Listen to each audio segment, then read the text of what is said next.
विषय है कि आप लोग आज इतने भारी संख्या में इकट्ठा हुए और मुझे याद है कि जब मैं आजमगढ़ में एक हफ्ता गांव-गांव घूम के मैंने गांव सरकार के बारे में बताया तो इसमें बहुत सारे लोग जो बैठे हैं उनके चेहरे को मैं पहचान रहा हूं। मैं रात में मैं गांव में ही रुका और सब लोगों से बात है, बहुत सारे लोग यहाँ उनके चेहरे को मैं ठीक से पहचान रहा हूँ और वो सब लोग आए और सुने। और मैंने तभी कहा था कि एक बार हम लोग आजमगढ़ में सब लोग जुटेंगे और चारों तरफ आजमगढ़ के लोग जब वहां आएंगे तो फिर एक बार विचार विमर्श किया जाए। आज हमने आप लोग के बीच स्वागत 3 पदाधिकारियों ने किया। उनके स्वागत के बाद मैं बोलने इसलिए चलाया कि गांव सरकार के बारे में बहुत बता चुके और सबके हाथ में पर्चा भी है, बहुत आप उसके बारे में जान भी चुके। तो आज कोई ना कोई हम लोग कार्यक्रम यहाँ तय करेंगे कि गांव सरकार को लागू कराने के लिए कौन से कदम उठाए। तो इसीलिए मैंने सोचा कि मैं पहले आप बता दूं उस कार्यक्रम को और उसके बाद सारे वक्ता जो यहाँ बैठे हैं और आप लोग बैठे हैं उस पर चर्चा करेंगे और कोई ना कोई एक प्रस्ताव हम लोग पारित करेंगे जिससे कि गांव सरकार बनवाने के लिए आगे हम कार्रवाई करेंगे। अब मैं थोड़ा सा औपचारिकता निभा के अपनी बात शुरू करूंगा। मंच पर लोग बैठे हैं, मूलचंद चौहान है, राष्ट्रीय उपाध्यक्ष है भारत परिषद के। श्री जे.आर. राय है, राष्ट्रीय उपाध्यक्ष है भारत परिषद के। श्री वी.के. सिंह जी है, राष्ट्रीय उपाध्यक्ष है भारत परिषद और नैतिक पार्टी के। श्री बेचू यादव है, आप बहुत लोकप्रिय है, आपके बीच में आप सभी जानते हैं, वो राष्ट्रीय प्रदेश महामंत्री हैं। सुभाष यादव है, नैतिक पार्टी के जिला अध्यक्ष हैं। श्री विजय यादव जी बड़े ही कर्मठ, आप जानते करते हैं कि जब देवारा में हम लोग घूमे तो पूरा गांव में हम देवारा के कई गांव में रात में हम लोग रुके थे। वहां की हालत देखे तो बहुत दुख आता उस समय। और उसके बाद में तभी क्या गया था, देखिए देवारा में आएगा गाड़ और लोगों की बड़ी दुर्दशा होगी। और बेचू यादव ने उसको अपने वीडियो को दिखाया कि देवारा में बाढ़ को कितनी दुर्दशा हुई और लोग उसके बाद कोई पूछने नहीं गया कि उनकी हालत क्या है। और हम कह के आए थे कोई नहीं आएगा, आप लोगों की समस्या को सुनने के लिए कोई नहीं आएगा। आपकी समस्या का निराकरण तभी होगा जब गांव सरकार बनेगी और सारे फैसले खुद आप लेंगे तभी होगा। और वही बात हमें संदेव शर्मा जी, रामप्यारे यादव जी बहुत ही उत्साही हुआ है। राजेश यादव जी हमारे जिला अध्यक्ष है यहाँ के। गुजारत यादव जी बड़े पुराने साथी हैं, बहुत जब चेयरमैन नहीं हुए जब तक उसके पहले ये भारत परिषद के अध्यक्ष थे। हमेशा कोई ऐसा कार्यक्रम नहीं हुआ, इतना समझिए कितना साल हुआ हम लोग साथ जुड़े रहते हैं, हर कार्यक्रम आते हैं। राजीव शर्मा जी, बैजनाथ राव वास्तविक जी और हमारे फिरोज भाई कहाँ है? फिरोज भाई तो कहाँ है फिरोज भाई? ये पूरी टीम 15 दिन तक हमारे साथ गांव लोगों को जुटाते रहे, कार्यक्रम करते रहे पूरी टीम। मैं इनका कितना आभार व्यक्त करूं, मेरे पास शब्द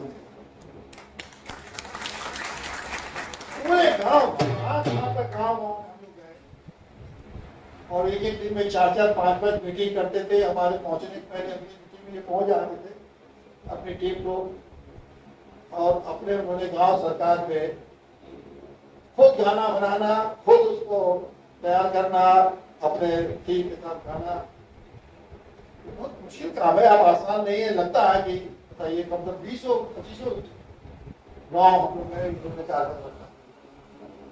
जब ये लोग कार्यक्रम करते थे मुझे देश उस समय आजादी के जो किस्से सुने जाते हैं, जब देश आजादी के लिए लड़ रहा था तो उस समय ऐसे ही बहुत सारे गांव से लोग अपना खुद का गीत बनाते थे। और आप लोगों को बहुत ज्यादा याद देगा, बहुत सारे नौजवान बैठे हैं उसमें वो जो छिड़ी बजाया जाता था, क्या नाम है जो, नहीं वो बजाया जाता था, हाँ कई बाजे ऐसे बजा बजा के फिर टीम का भोंपा हुआ करता था, उसे अपनी बात कहा करते थे। बड़े मुश्किलों का दौर था उस समय, देश में लोगों ने पैदा किया जो काम उन लोगों ने किया। अब विनोद भाई की पूरी टीम जो 4-5 लोगों की है, ये भी अब कर रहे हैं। ये जान लीजिए, ये भी गांव सरकार की जो लड़ाई है वो आजादी की लड़ाई से ज्यादा महत्वपूर्ण है। आजादी की लड़ाई आप अंधकार में लड़ रहे थे आजादी के लिए, तो अफलाम से इस्लाम की क्या था। और ये लड़ाई तो एक ऐसी लड़ाई है जो मुझे शर्म आती है कहने में कि एक ऐसी लड़ाई है जिसके लिए कि हमको संविधान ने अधिकार दिया है और लागू नहीं हो रहा, वो लागू कराने के लिए। उसी संविधान से प्रधानमंत्री जी हवाई जहाज में घूम रहे, रोज यहाँ से लिंदन खा घूम रहे। उसी संविधान से मुख्यमंत्री जी काफिला लेके घूम रहे हैं, हेलीकॉप्टर से घूम रहे हैं। और उसी संविधान से हमारे प्रधान जी सेक्रेटरी के सामने हाथ जोड़ के गिड़ा रहे। क्या उठना भैया, ये तो शर्म की बात है, हैरत की बात है, आश्चर्य की बात है। उसी संविधान से तीनों है, वो देश के शासक है, वो प्रदेश के शासक है, और वो गांव के शासक है, प्रधान ग्राम प्रधान। और वो गिड़ा रहा है, और ये लोग वो खटोले से उड़ रहे हैं। क्या देश है, यही सारी बात बता आपको बता रहा हूं। गुड्डू मौर्य जी, धनंजय चौबे बहुत ही पुराने साथी, और धनंजय और बिजू के बिना तो कार्यक्रम कोई संभव ही नहीं है गांव सरकार की। हरिचंद गुप्ता जी, सुरेश यादव जी, हरिनाथ पांडे जी हमारे बहुत दिन बाद दिखाई दिए हैं, लाल बहादुर सिंह जी, गणेश गौतम, सतीश चौबे जी, और यहाँ आए हैं बॉम्बे से भी कुछ साथी, और यहाँ उपस्थित सभी साथियों और पत्रकार बंधुओं का हमारा सहयोग है। पत्रकार बंधु भी हमारे गांव सरकार में गांव गए, तो इन लोगों में अभी गांव सरकार तो अभी इनके लिए अभी तो सुनते आ रहे हैं, केंद्र सरकार मुख्यमंत्री, राज्य सरकार, प्रदेश सरकार मुख्यमंत्री, केंद्र सरकार प्रधानमंत्री। ये लोग कभी सोचे भी नहीं थे कि गांव में भी कोई सरकार चल सकती है। अरे गांव वाले तो भिखारी हैं, भीख मांगेंगे, कृपा से जिएंगे, यही करते आए हैं। अब आश्चर्य नहीं होता है, 6 लाख गांव भारत में, और 1 अरब की आबादी गांव में रहती है। 1 अरब, सिर्फ 30 करोड़ लोग रहते हैं शहरों में। और 75 साल में अगर आप आकलन करिए तो आपको मिला क्या, आपने कभी सोचा है? इस 1 अरब आबादी को अगर 75 साल में कुछ मिला है तो सिर्फ 2 चीज मिला। एक मिला है आरक्षण, और दूसरा मिला है मुफ्त में राशन। 2 चीज तो मिला है। और कौन बाकी, इसे मैं कह रहा हूं, बाकी चीजों के लिए अगर आपको कोशिश करनी है तो आपके पास गिड़गिड़ाने के अलावा कोई रास्ता। आप थाने पे गिड़गिड़ाएंगे, वीडियो के हाथ गिड़गिड़ाएंगे, रेडियो के आगे गिड़गिड़ाएंगे, विस्तार के सामने गिड़गिड़ाएंगे, डीएम के सामने गिड़गिड़ाएंगे, कचहरी में गिड़गिड़ाएंगे, अस्पताल में गिड़गिड़ाएंगे, जहां जाएंगे वहां गिड़गिड़ाएंगे। ये आपको जानना था। ये यहाँ 75 साल के देश की आजादी, जिसमें ये जो 6 लाख गांव के लोग हैं, इसमें से लाखों लोगों ने कुर्बानी हाथ दी और तब देश आजाद हुआ। और ये लोग शहरों में बैठे हैं, इन लोगों में टीले चंद अंगुलियों पे गिन देंगे जिन्होंने देश की आजादी की लड़ाई। तो आप आरक्षण से संतुष्ट हो गए और मुफ्त हो गई तो कुछ मिला नहीं, बाकी तो गिड़ाना। लेकिन आप सोचते चलो 2 चीज मुद्दा बाकी के गिड़ाना, और नहीं हो। इस चीज को मैं खत्म करूंगा, आपको सामने पढ़ लेता हूं, इस चीज को खत्म करूंगा। आप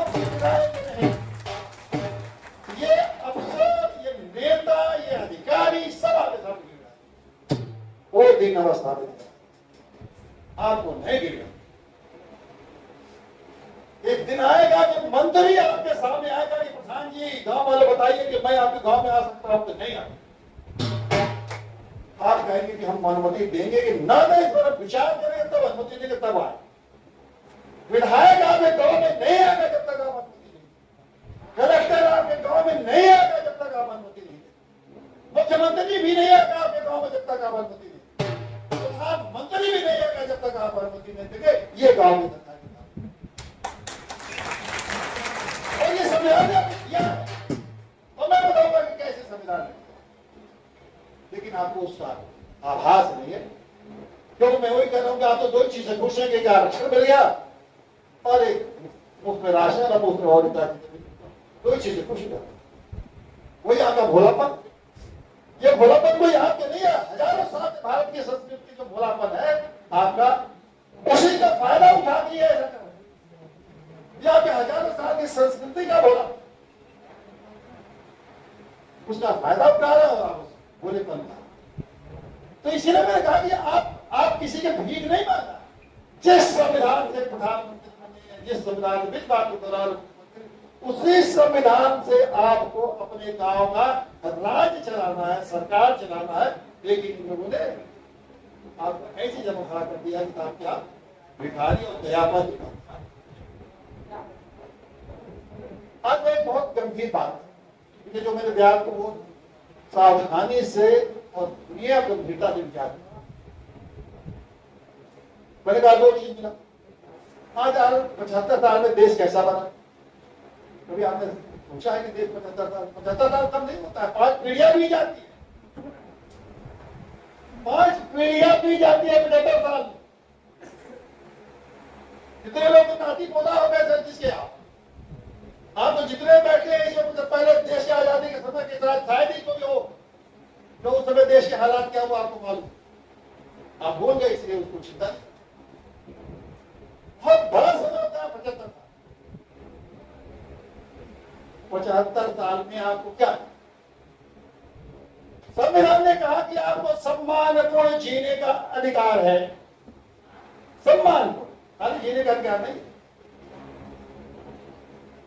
एक एक नागरिक को सम्मानपूर्ण जीने का अधिकार। इसमें जात तो कोई आ नहीं रही, कोई बिरादरी तो आ रही, तो धर्म तो आ नहीं रहा। एक एक व्यक्ति को सम्मानपूर्ण जीने का अधिकार है, सभी को सम्मान मिलना चाहिए। सबको सम्मान मिलना है क्या? और अगर वो संविधान ने कहा कि सबको सम्मान, जात बिरादरी तो है नहीं, ना अमीरी है ना गरीबी है। भारत संविधान का जो मेरे हर नागरिक को जीने का, सम्मानपूर्ण जीने का अधिकार है। और सम्मानपूर्ण जीने का अधिकार में बड़ी लंबी क्या है,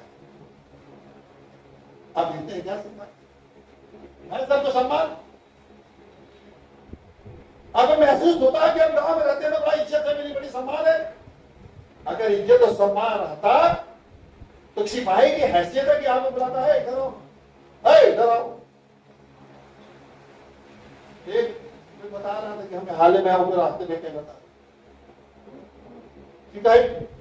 वीडियो गया और प्रधान खड़े थे, उसने कहा ये है प्रधान, प्रधान चल।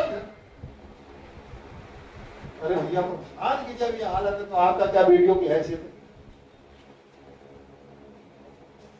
यह सम्मान आपका जो संविधान ने दिया आपको, और संविधान किसी के बाप का तो दिया हुआ है नहीं। वो संविधान जिसको कि हमारे महापुरुषों में, जिसमें बाबा साहब अम्बेडकर जैसे महापुरुष, पटेल जैसे महापुरुष, नेहरू जैसे महापुरुष, राजेंद्र प्रसाद जैसे महापुरुष, इन्होंने कितना विचार विमर्श करके इसको तैयार किया। उस संविधान के द्वारा आपका क्या मिला है? तो जेल मिले सकता, वही माई करा रही है, अधिकार आपको नहीं मिले। संविधान का जीने का सम्मानपूर्ण अधिकार जो आपको मिला है, वही माई का भारत में उस अधिकार को, नहीं यहां सम्मान मिला है। कोई ये सोचता है, कोई ये सोचता है कि भाई आज कोई दफ्तर कोई बनता है तो ये सोचा जाता है कि भाई गांव वाले आएंगे, कलेक्टर कहीं दफ्तर नहीं, कलेक्टर के दफ्तर जाते नहीं आप, या कचहरी में जाते नहीं आप। कोई कलेक्टर ये सोचता है कि भाई गांव वाले आएंगे यहाँ बैठेंगे उनके लिए कुर्सी की व्यवस्था होनी चाहिए, उनके लिए पानी की व्यवस्था होनी चाहिए, उनके लिए पंखा की व्यवस्था होना चाहिए। गांव वाले आ रहे हैं और उससे गांव वाले के आदमी क्या दफ्तर में उनके सामने कोई बैठा होता है कि पूछता भैया क्या काम है बताओ, अब कलेक्टर साहब को टाइम गिरा के चला करता है। आज जुड़े जाके कलेक्टर साहब के सामने पेश होते, वही संविधान में जो जीने का अधिकार आपको मिला है वही उस कलेक्टर को भी मिला है। लेकिन वो सोचता है प्रधानमंत्री और मुख्यमंत्री तो सोचते नहीं है, तो कलेक्टर क्या सोचते हैं जिसको क्या चीज मिले। ये मिला आपको सफाई। आगे 75 सालों में क्या हुआ आपके पास? लोगों को पैसे तो आ गए, क्या समाज बना? परिवार खत्म हो रहा है। परिवार क्यों खत्म हो रहा है? गांव में रहते हैं, परिवार के पास कोई रोजगार नहीं है, बेचारा भाग भाग के जा रहा है, 10,000 12,000 नौजवान सारे के सारे गांव छोड़ के भाग रहे, पूरा गांव खाली होता जा रहा है, परिवार भी खत्म। समाज में जो आप कभी आप ये सोचा नहीं, जो आपके गांव का समाज था कितना भाईचारा था, एक संस्कृति थी, नाच गाने होते थे, गीत होता था, विवाह होता था, ये सब होता था, खत्म। वो भी गया आपका विरासत। आपका जो संस्कृति थी वो भी खत्म, आपका चरित्र ऐसा खत्म कि सब आपको झूठा बना दिया। बिना बेईमानी किया तो कोई काम होता ही नहीं। पूरे गांव के लोगों को बेगार बना दिया। अब बेईमानी करना चाहते हैं, लेकिन आप बेईमानी करवाएंगे तो क्या वो जीना है? बिना तो बेईमानी का जी नहीं। सब कहेंगे दस्तखत कर दो, हम देख लेंगे, तो फर्जी दस्तखत कर दो, फर्जी बना के जाओ। ये सारे गांव के लोगों को बेगार बना। कितने लोग हैं जो कहते हैं हम बेईमान बनने के लिए आए, फिर बेईमान बनना चाहते। हम तो नहीं बचपन में अपने गांव में कोई बेईमान आते, एक आदमी से बेईमानी करते थे 420 उनको पूरे गांव वाले जानते थे कि 420 बेईमान। अब तो पूरे गांव के लोगों को 420 बेईमान बना दिया। वो अधिकारी आएगा, लेखपाल आएगा, ये सब फर्जी दस्तखत करा देगा। कितने लोग बच्चे भिजवा दिए, तो फर्जी दस्तखत करना पूरा गांव, आधा गांव, हर गांव में कब तो एक तिहाई लोग भिजवा दिए, तो झूठा। यही गांव 75 साल चरित्र को भी आप खत्म कर दिया। क्या तो दिया क्या? ये कितना गंभीर बात है। 75 साल में आपको क्या मिला और अपने क्या मिला? नेताओं ने तुमने क्या किया? कोई नेता, कोई विधायक, कोई एमपी, कोई अफसर ऐसा है जो आपको मिले जिस करोड़पति न हो। सब करोड़पति छोड़िए। और आप ये सोचते हैं कि ये मेरा भाग्य विधाता है। भाग्य विधाता आप हैं, उसी से आप वोट देते हो। भाग्य विधाता को ऐश कर रहा है। संविधान कहता नहीं भैया भाग्य विधाता गांव वाले हैं। आप संविधान के खिलाफ समझते हैं कि मेरा भाग्य विधाता मुख्यमंत्री है, प्रधानमंत्री है। अजय भैया संविधान के बाद भैया गांव वाले अपना भाग्य विधाता खुद है। और आप समझते हम भाग्य विधाता नहीं, हमारे भाग्य विधाता तो हमारे मुख्यमंत्री हैं, प्रधानमंत्री, हमारे विधायक नहीं। क्या भैया विधायक? विधायक ही एक ऐसा पद है जिसको कोई पावर नहीं, और उसको समझते हैं मेरा भाग्य विधाता है। एमपी एक ऐसा पद है जिसको कोई पावर नहीं, और उसको आप समझते हैं मेरा भाग्य विधाता। और जबकि गांव में रहने वाले आदमी के पास, हर आदमी के पास पावर है। ये देखिए, हर आदमी के पास, गांव में रहने वाले के पास पावर है। अजीब लग रहा है बात सुनने में। विधायक के पास पावर नहीं, एमपी के पास पावर नहीं, और गांव के रहने वाले हर आदमी के पास पावर है। और गांव वाले समझते हैं। अब आप सोचिए कैसे पावर बता रहे भाई, तो आपको उल्टा बता रहा हूं। तो हम लोग यही समझते थे कि विधायक पावर है। आप ये बताइए, अब गांव सरकार कैसे समझ? केंद्र में सरकार है, प्रदेश में सरकार है, है नहीं सरकार? अब केंद्र में क्या है, आपको प्रदेश की सरकार को समझाए। प्रदेश में जो सरकार है उसमें आप एमएलए चुन के जाता है, एमएलए चुन के जाते हैं, यही एमएलए लोग मुख्यमंत्री नियुक्त करते हैं। समझ रहे आप? एमएलए गए, मुख्यमंत्री चुनते हैं, वो मुख्यमंत्री बनता है। और मुख्यमंत्री जो है वो अपना मंत्रिमंडल नियुक्त करता है, चाहे तो एमएलए से नियुक्त करे या बाहरी आदमी किसी मंत्री बनाता मंत्री। यही व्यवस्था है, यही केंद्र में व्यवस्था है। एमपी हो चुनते हैं प्रधानमंत्री या प्रधानमंत्री अपना मंत्री। और गांव की क्या व्यवस्था है? गांव में जो भी, और इसके लिए जो एमएलए जहां बैठते हैं उसको क्या बोलते हैं? विधानसभा। और जहां एमपी बैठते हैं उसको बोलते हैं लोकसभा। तो तीन चीजों के विधानसभा, एमएलए और मंत्री, चार चीज हो गई ना। आपके गांव में क्या है? गांव में रहने वाले जितने भी 18 साल से ज्यादा उम्र हो गई है वो लोग क्या है?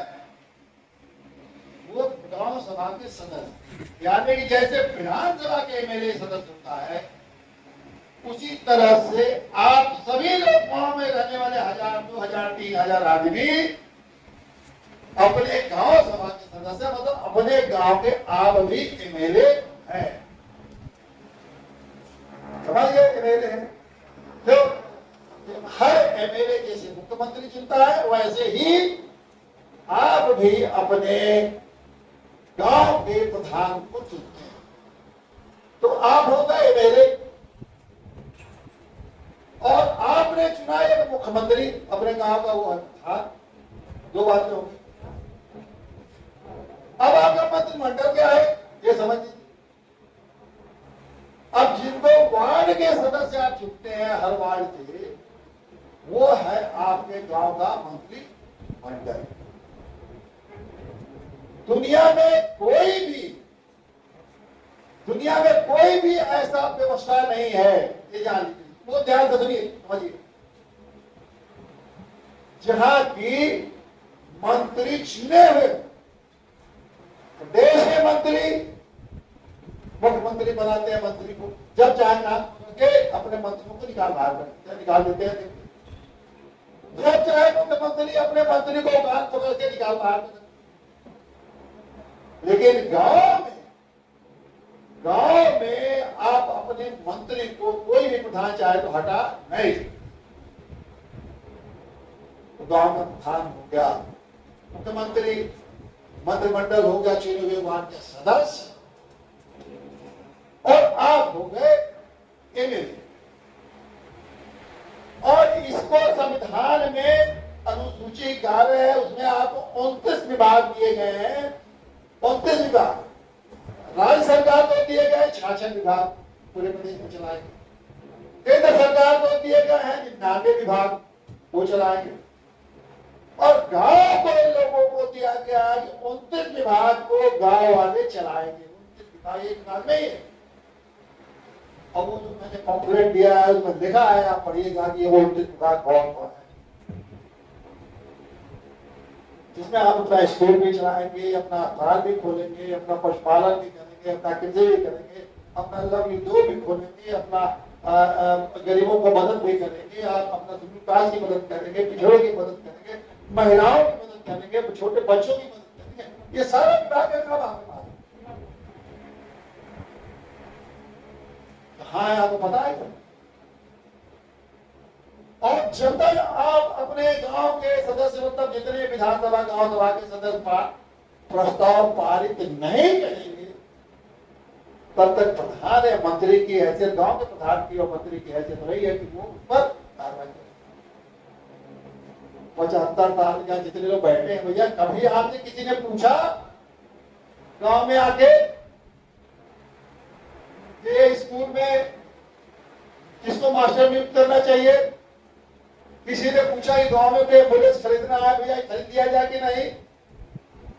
किसी ने पूछा कि कोई गरीब है, वो मर गया है, उसके मरने में पैसा नहीं है, उसके पास तो मदद कर दिया जाए ताकि उसका सारा दाह संस्कार बढ़िया हो जाए। किसी ने पूछा कि पेड़ भी लगा रहे भाई, कि बताइए आप लोग राय है कि नहीं है। किसी ने आपसे पूछा कि सड़क हम गाँव बनवा रहे हैं, बनवाए कि न बनवाए। किसी ने पूछा कि लड़कों को अंग्रेजी पढ़ने की जरूरत है, तो क्यों नहीं एक अंग्रेजी का ट्यूशन रख दिया जाए गाँव में। कभी किसी ने आपसे गाँव से पूछा कि भाई